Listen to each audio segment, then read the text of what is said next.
There are many reasons why we all strive to keep a clean house, and many products designed to help us do so. But surprisingly, few people are aware of the fact that using many of the common household products, using harsh and toxic chemicals to make your house clean can have detrimental and even dangerous effects on your family. Today, we're talking all about chemical-free cleaning. Faster than a speeding toddler. Sit still for just a minute. Can soothe boo-boos with a gentle kiss. Would you get down from there? Able to clean poopy bottoms in a single swipe. Oh, what did you eat? Turning frazzled mommies and daddies into procreators of peace and harmony. Ah, quit touching me! It's Parent Savers, empowering new parents everywhere. Welcome everybody to Parent Savers, broadcasting from the Birth Education Center of San Diego. Parent Savers is your weekly online on-the-go support group for parents from the newborn years through kindergarten. I'm your host, John O'Reilly. Thanks again to all of our loyal listeners who join us week in and week out. Thanks also to those of you who are listening for the first time. As you may know, you can join our Parent Savers Club and receive access to special bonus content after each new show, plus special giveaways and discounts from time to time. If you haven't already, please make sure to download the free Parent Savers app, available in the Android and iTunes marketplace, and you'll automatically have access to all the great parenting advice and conversation we have every week. And if you're a member of our Parent Savers Club, you can access all of your great bonus content through there as well. So before we start today's conversation, let's meet everyone who's here in the room with us, so you guys know who you're listening to. This is John O'Reilly. I am the host, and I have three boys, 7-year-old Quinner, 5-year-old Whitaker, and 2-year-old Zyler, which we've just realized in the last episode seems to be the root of all of our problems. Every time we do an episode, I'm like, the 2-year-old does this, the 2-year-old does this. We'll see. So also in studio is MJ. Yeah, MJ Fisher, producer of the Boo Group, the other show that we have here. And I have a son that is 2.5. His name's Jason. And I'm Erin Esteves, a producer of the show, also known as OG Mamacita. And I have one little boy who's 2-ish. I'm Colina Carruthers. I have one little boy. He's 8 months, and his name is Adam. And Jamel is on the phone. And my name is Jamel Ryan, and I'm with a Wholesome Home, and I have a lovely little girl who is about 2.5. Great. All right. Well, thanks for joining us, everyone. Before we start today's conversation, from time to time, we like to look at news headlines, topics that are in the news that are interesting to parents and can stimulate kind of an interesting conversation. And this one is kind of interesting because the reaction, even when we were talking about it beforehand, was kind of on the opposite side of the fence. The headline is, Olive Garden bans kids in the best possible way by paying someone else to babysit them. We got it from Babbel.com. When you're there, your family, and yeah, you don't have to bring the whole family if you want to be there. On February 7th, the Olive Garden is offering parents the opportunity to dine without their kids because the restaurant will foot the bill for babysitting. According to Fox News, they've got a children's activity center named My Gym, which will be the place where kids will play while the parents eat, and all the moms and dads have to do is pick up their kids after dinner, show their Olive Garden receipt in order to take advantage of the free babysitting. What do you guys think of that? So they're banning kids, but it's in a good way. I wonder what would happen if you showed up with a kid. I know. I think they would. Well, is the My Gym like right next door to the Olive Garden? I would imagine. There's lots of things next door to Olive Gardens usually. I think some parents would really love it. Yeah. I know I have a friend that has 3 kids that, Yeah. they would drop those kids off in a second. I mean, So- you do it. It gets done at like IKEA and other that's places, true. right? Yeah. Or even at the Y, where they have the childcare there. Yeah. So heck yeah. Why But I not? wonder if this would appeal then to people who kind of get frustrated by kids at restaurants. Maybe you love going to the Olive Garden, right. but you're so mad at the toddler stuffing breadsticks. That's your night to go. Yes. But then you're taking it away from the parents who have the opportunity to go without kids. Yeah, I'm kind of torn because I feel that if people who are oversensitive to children in social settings, I'm frankly really bothered by it. Me too. Because I feel like these are just smaller parts of our Right. society.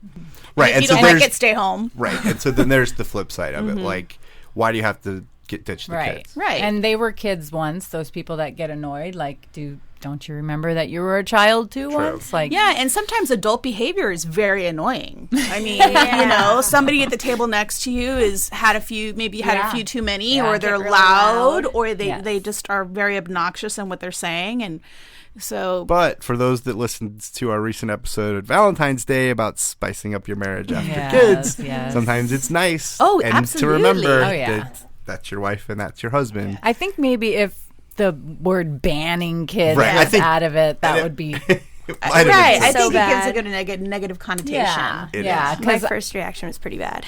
Yeah. Right, but then when you find out about it, you're like, hey, that's kind of cool. You know, another interesting thing, though, we've dropped our kids off at CARE to go to, like, some parent meetings at school, and the 4-year-old actually, like, begs us to go back. He's like, I love going to that place. I want to go. Sometimes it's awesome. It's not a punishment for the kids that you're tearing them apart. They're getting to have fun and have an experience, too. Right. Right. Well, I like the fact that they offered a solution. Whether or not there's one of these locations next door to the Olive Garden that you frequent, Yep. that's... Yeah, I think this might be this specific Olive Garden now that you mention it, but maybe we can start a grassroots effort to get it in Olive Gardens around the country. Or maybe we could pick a different restaurant. Yes.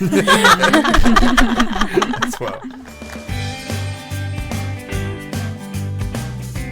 Today's topic is baby steps to chemical-free cleaning. Today we're talking with Jamel Ryan, who is with A Wholesome Home, and it's important that we say a wholesome home and not a wholesome home, because those words can kind of blend together. So welcome, Jamel. Thank you so much for having me. So what inspired you to have a chemical-free household? Well, it was interesting. When I became pregnant for the first time in my life, it literally changed my entire perspective.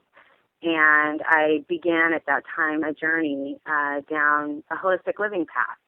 So that holistic living path touched every point in my life, everything from what I was eating, putting in my body, everything I was putting on my body, everything I was putting on my baby, and then what I used to clean my home. It became my focus, and it inspired me to provide for my family a wholesome home. Yeah, it's amazing how much things can change. Oh, yeah. Once your whole worldview can change. I am not alone. You are not alone. I am not alone. In a good way, though. It's so awesome. Oh, it's I mean, amazing. just like I would never change anything that we've changed. It's like so great, including the cleaning. Right. Right. And so what are, some of the steps you took to get to where you are now? Because it's pretty drastic. We're all so trained to think that we need these very specific, very harsh products. Oh, we definitely are. To get things quote unquote clean, sterile. Kill the germs. Kill it all. Yeah, you have to go get, even in like when we buy school supplies, you have to get specific products that the teachers request. Really? Like we want Lysol disinfecting wipes. Like, and Sonny's gonna be mad that sorry, Sonny, Right. that I said a specific product. But it's ingrained that they don't just need to disinfect things; they need to disinfect things with this specific. Yeah, this is Right. the only product. way that you're going to get it Yeah. clean. Yep.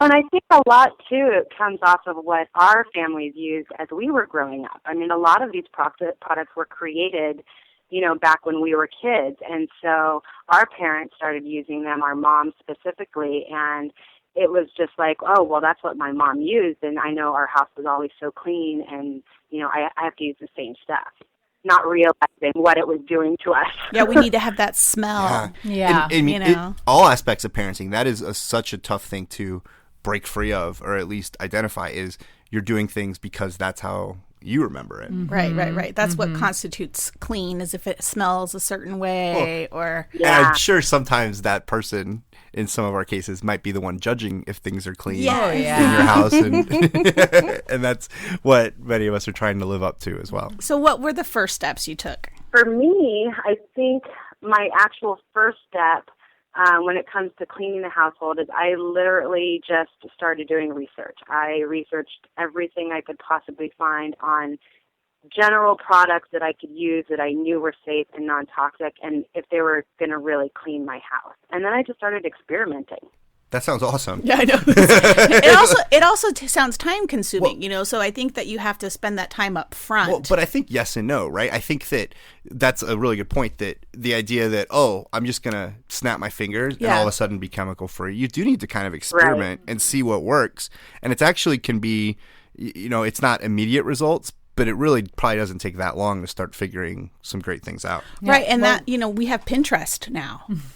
Yeah. Which is... God loves Pinterest. And also, too, like, what do you do with all the chemicals that you have had? I gave them to my neighbors. That's one of my things is like, I'm going to use this because I'm just going to use it up. use it till it's done. But I'm not that way anymore. Everything's like sitting there. So it's like, What do you? I guess you. I gave it away. Give them to other people that aren't as crunchy, or that aren't as that you don't care about as much. have all these chemicals. Aren't too concerned with Right. procreating. So that's where they win. So let's talk about some specific recipes, though. Let's get into, some of the fun things that you've discovered, Jamel, and that you've tested, and some of us here in studio have tested as well. So actually, if I can jump in, I gave everyone a few different recipes to test. Kalina and MJ tried some of these, and I have also. So Kalina, was there one in particular? Yeah, I did the all-purpose cleaner and used it all over the place. And it was good. I made a rookie mistake, though. There's baking soda and vinegar in that. Mm-hmm. And I was thinking, maybe if I didn't go by the steps that are on there. And I was like, well, if I water down the vinegar, maybe that'll be not as bad because the baking soda, and then I know it. And it turns out that's not the way to do it, because even though it's watered down, I had just a volcano of cleaner all over my countertop. And I panicked and I tried to put the lid on it, which made it worse. And then it was an exciting experience. I wish my son was a little older, because then he could have had some fun with that. But next time we need to use GoPros when we have these. Yeah, that would have been great to have on video. Yeah. I'm just like, But so do the baking soda and the vinegar first together, because there's so little. Don't do the water. But it worked really good, and I loved the fact that I could use it. All purpose is very accurate. Even we have a glass top stove where we live, and everything streaks on it except for this really awful, really chemically glass top stove cleaner that we were given, and that did not streak. Oh, wow. At all. And I was kind of worried because there's like a little bit of soap in it, but yeah, that cleaned it really well, and there were no streaks, and there's no smell, and my eyes didn't burn, and nice. It was a good experience. I like it. Yay. So will you continue to use this? I think so, yeah. I'm going to have to figure out something with the spray bottle, though, because I don't know if it, like, pressure something in the bottle that I have, it would kind of, like, build up and it wouldn't want to squirt. Well, in my own experience, I had to go through several different types of spray bottles. Yeah. So did I. Yeah, because some of them aren't so great. Mm-hmm. And eventually you'll find one that'll suits. Work. Yeah. Cool. The one that I found that works really great is at Home Depot or Lowe's or any of those type of stores. They have what they call like a heavy-duty spray bottle, and it's actually made for heavy-duty chemicals, right. Which is kind of funny. But the fact that it's made for the heavy-duty chemicals, the cleaning supplies that you're putting, the ingredients in the bottle won't affect the sprayer.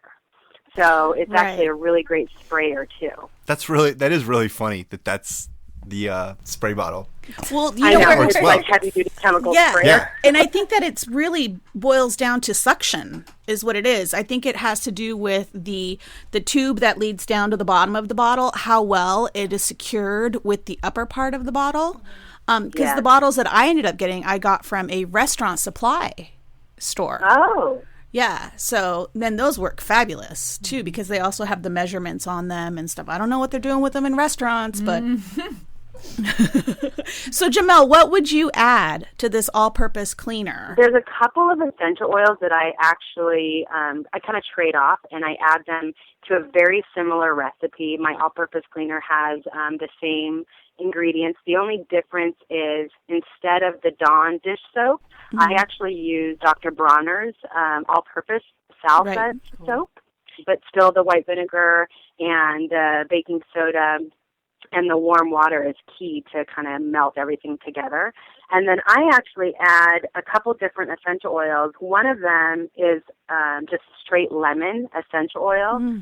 I love the fragrance, and not only that, but it's extremely disinfecting and antibacterial and cleansing. And then there's also a blend of essential oils that I use called On Guard, and it's specifically sold by a brand of essential oils called doTERRA. And this blend contains wild orange, clove bud, cinnamon bark, eucalyptus radiata, and rosemary. And that combination is a powerhouse of cleaning. That's hardcore. It's super hardcore. It's hardcore antibacterial, antifungal, antiviral. It's a powerful disinfectant. It's purifying. I mean, it's absolutely amazing. And it smells pretty darn good, too. I'm definitely want to try that, because what I do for my all-purpose cleaner is I actually take white vinegar and orange peel, and I will soak the orange peel in the white vinegar for a couple of weeks. And then, so all of the essential oils from the orange peel go into the vinegar, and then that's what I use as my basis. So you're just distilling your own essential oil. I am. Will that work with cuties, or does it have to be an orange? I think the orange peel of any sort would work. Yeah. You could probably also do lemon peel. Yeah. Yes. Yeah. Or grapefruit. Grapefruit is another really great one. Any of the citrus, lime as well. And here in Southern California, like I feel like we all know at least a person who has one of those trees in their backyard. Right. They're trying to get rid of those things. I know. Anytime you go to the office or the doctor's office or something, there's always a bag of fruit on the counter. Yeah. Well, that's a great reason to just take some and they make your own oils to add to your cleaning supplies. Because I think we all think, all right, am I going to make a lemon bars? Lemon. Yeah. But and it doesn't turn out to be like a huge crafting project either. That's really cool. Yeah. That's actually what happened with me. I did the tub cleaner, so it was the grapefruit.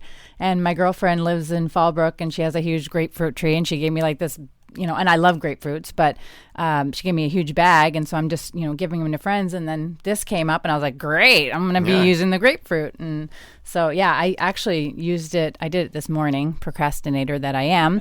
But my husband was happy to clean my tub, and I was super surprised that, because at first, you know how that little ring down at the bottom, and it's like orange, and I'm like using it, and I actually didn't use kosher salt because I didn't have kosher salt. I just used regular salt, but it worked great, and the scum around the side of the tub was awesome. And then I had my son in there with me, which is not the way that we usually clean the bathroom because of all the chemicals, and usually we have to like open the window in there and not go in there for a while because of all the smell and everything. But he was right in there with me eating his breakfast, sitting on the toilet while I was cleaning the tub. So, and I like I said, I was super impressed. I was it just looked awesome. It felt great, and well, speaking of the tub, that's one of the reasons that I started doing this, because there's nothing I can do to stop my kid from drinking the bath water.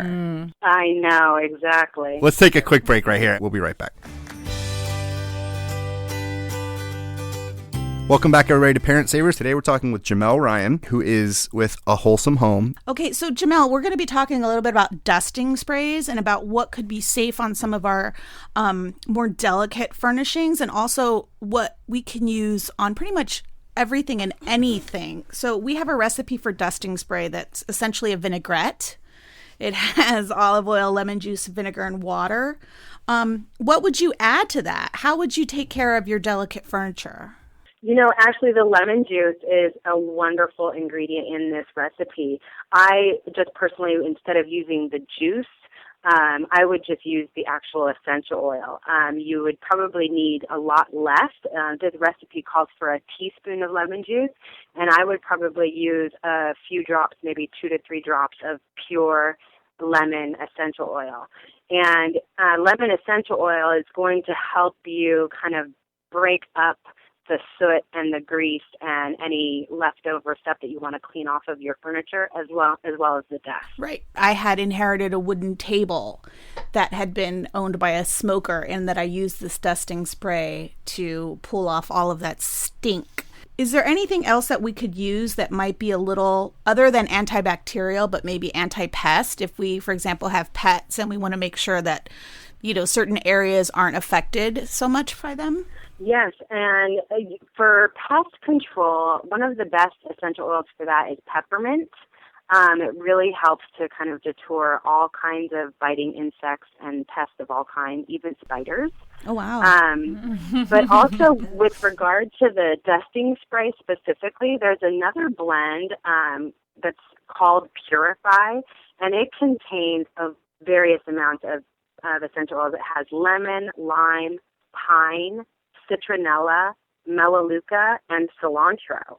And this is a very wonderful combination of oils because it's not only a disinfectant, but it helps to actually purify the air as well. So specifically with your table that you inherited, I would add this blend to the dusting spray recipe, and it would take that smell of cigarette smoke right out. Well, and I think that would also broach the topic, which is that sometimes when we spray these aerosols, we can taste them or we can feel them in our lungs, and they're not always that great for us. Yeah, when you go natural, holistic in your life, the chemicals and the products you used to use they really do affect you. Like your smell. Even like my husband will like break out like on his hands, like eczema, like just because we're just not used to it anymore. And like the hand-me-down clothes that we'll get from our families who aren't as natural will, have lots of fabric softener and lots of detergent in them. So, we have to take that out with, special laundry assistance. Yes, assistance. And just because even when I bring the bag home, I immediately have to bring the bag into the garage because I can't stand the smell. And I'm not going to put that on my son who's never had, any chemicals. So yeah, once we take care of that, it's much better. But same thing with cleaning. I mean, we can't use those cleaning, the cleaning anymore. Like we were talking about earlier with the tub, I had my son right next to me, and that was like, not even a second thought. Come in here while I clean the tub and eat your breakfast. And we wouldn't have been able to do that before because, I usually was my husband cleaning while we were out, and so that we can have time for it to air out. So yeah, definitely just not even having to use those aerosol cans either is really helpful for the environment, helpful for yourself, and helpful for your neighbors because you gave them all away. Yeah, exactly. Have all these chemicals. Well, and another thing that I found that was really kind of hitting home for me when we had our baby a couple of years ago was the fact that when she started to crawl, her little hands and knees were going to be all over our floors, and then what's she going to do? Put them directly in her mouth.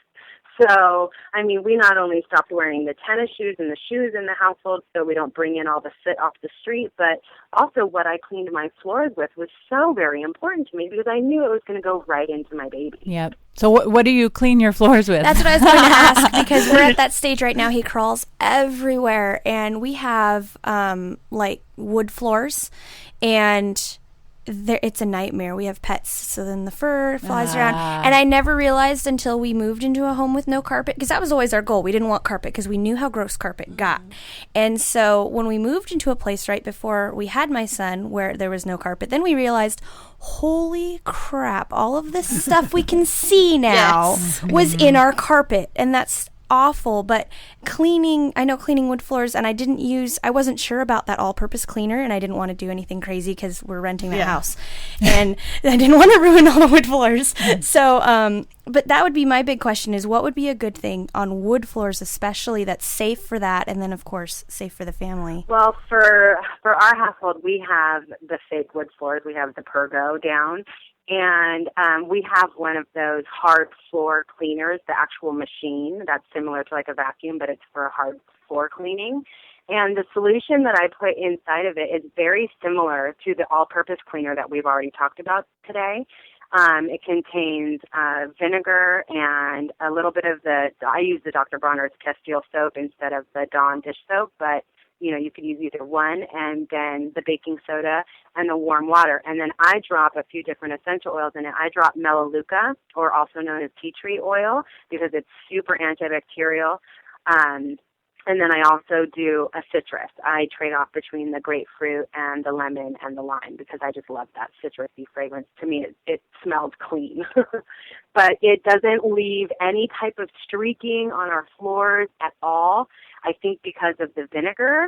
And it really leaves the floor so clean that you could literally eat off of it or stick your fingers in your mouth like my There you Google. go. Do you have to, I have wood floors too, and I just basically do water and vinegar, but I think I'm going to add some essential oils now. But do you have to clean it with the cleaner that you're using and then like clean it with water afterwards, or do you just good question. Clean it? Yeah, I do. My machine that I have actually has a water kind of rinse cycle, if you will.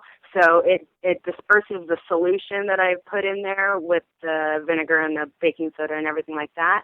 And then you do a second swipe that releases just pure clean water, and then it sucks it up. Nice. So you not only kind of wash it down, but then it takes it all back up into the machine, and then you can get rid of the dirty water. See, I will never do the second swipe because I don't have that fancy machine. So I need to make sure that whatever is on the floor is going to stay on the floor, and it's okay to stay on the floor. Right, so right. that's Well, why and it is okay to stay on the floor. That's the good thing. I just don't know about the streaking part. Yeah, and I have a concrete floor, so I don't have the same issues that you ladies do because I'm not worried about it. It's really nice to find out what works for you and your family. Like if somebody's sensitive to a certain fragrance or, obviously a lot of those chemicals we're all really sensitive to. So just detoxing your household and making it a clean, fresh environment naturally. And there's all sorts, and I think what's so interesting is there's all sorts of great benefits that come from this. Not even in the chemical-free stuff that we talked about, like that you're having more fun cleaning your house and that your 2-year-old's there with you. Yeah. And the aromatherapy aspect. And you're healthier. I mean, Yeah. It really hits so many aspects. All right. Well, thanks so much for joining us, Jamel. Thanks for those of you joining us in the studio. Thanks for listening. For more information about the topic, to make sure that you see these recipes, go to the episode page on the website. We'll be sharing it on all our social media channels as well. We're going to continue the conversation with members of our Parent Savers Club after the show. We're going to talk about safe times to clean and good times to clean, because there's some things that we may want to clean at different times than others. But a lot of the things, it sounds like we can clean with these chemical-free products whenever we want. But we'll talk about that a bit more after the show. Thanks so much for joining us. Visit parentsavers.com for more information about that. And now we have a question from one of our listeners. Gabby Castro asks, "Hi, my daughter is barely 2 months old and is already growing 2 sets of teeth. The only thing that seems to work is her pacifier, yet she still can't get a grip to it. Do you have any other tips or advice?" Hi, Gabby. This is Dr. Tara Zanfleet here in San Diego. Well, I'm not sure if you mean 2 individual bottom teeth that your daughter is growing or 2 whole sets of teeth, but I'll answer for both. Babies can actually be born with teeth. King Louis XIV was reportedly born with teeth, and if they are solid in the mouth and they're not wiggly, they can stay, and the rest will come in naturally. Teeth do not have a proper time to come in, but they usually come in between 2 months and 10 months old, with the average at 6 months. In terms of 2 whole sets of teeth, it is rare, but some children have 2 sets of baby teeth. Either one grows right behind the other and they erupt at the same time, or they lose one set and then grow what everyone thinks is their permanent set, but then it loosens and falls out too in the preteen years when their real permanent teeth come in. If one is right behind the other, one of the sets of teeth needs to be pulled later on to help with the permanent teeth coming in. They call this shark teeth for the obvious reasons. Now, teething itself can be pretty rough on some children, causing mild fevers, congestion, irritation, crying, and sleepless nights all around. The most helpful is to have them bite on pretty much anything. This puts pressure on the gums from above, and it evens out the pressure that the teeth are putting on the gums from below. Amber teething necklaces are pretty as well as useful, but be aware of the choking risk of necklaces, so always monitor them. Cold is the other key. Anything cold on the gums helps. You can try freezing a wet washcloth or refrigerate the teething toys. Frozen grapes or other fruit in a netted bag, or even in a piece of knotted cheesecloth is good too when they're older. When they're so little, like your little one, they can't hold on to these things by themselves, so it's labor-intensive for mom. But they do love your fingers. If your baby is really agitated and cannot settle down to eat or sleep, you can use about 1 ounce of chamomile tea without any sweetener. No more than 1 ounce a day, but it has a wonderful calming effect on your child. You can even soak that frozen washcloth in chamomile tea, then freeze it. Herbal topical gels and creams can numb the gums, and some homeopathic remedies are a really nice choice as well. Natural topical remedies can include the old one from Grandma, ground cloves made into a paste with either butter, unsalted, or water, and used sparingly. Or you could use ground ginger with water. Well, I hope this helps for your little one. Thanks. Bye-bye. That wraps up today's episode of Parent Savers. We appreciate you listening. Don't forget to check out our sister shows on New Mommy Media, Preggy Pals for expecting parents, the Boob Group for moms who breastfeed their babies, and Twin Talks for parents of multiples. Next week, we're going to be talking about another great topic of interest to parents everywhere. This is Parent Savers, empowering new parents. This has been a New Mommy Media production. The information and material contained in this episode are presented for educational purposes only. Statements and opinions expressed in this episode are not necessarily those of New Mommy Media and should not be considered facts. While such information and materials are believed to be accurate, it is not intended to replace or substitute for professional medical advice or care, and should not be used for diagnosing or treating healthcare problem or disease or prescribing any medication. If you have questions or concerns regarding your physical or mental health or the health of your baby, please seek assistance from a qualified healthcare provider. Hey, mamas. Don't forget to check out Mighty Moms. It's our online community built for new moms just like you. Not only can you connect with other moms, but you can also join us backstage for special mom-only online events. And you'll also be notified when we're recording so you can join us as a special guest. Visit our website, newmommymedia.com, and click on the Mighty Moms banner. It's free. That's newmommymedia.com. See you there.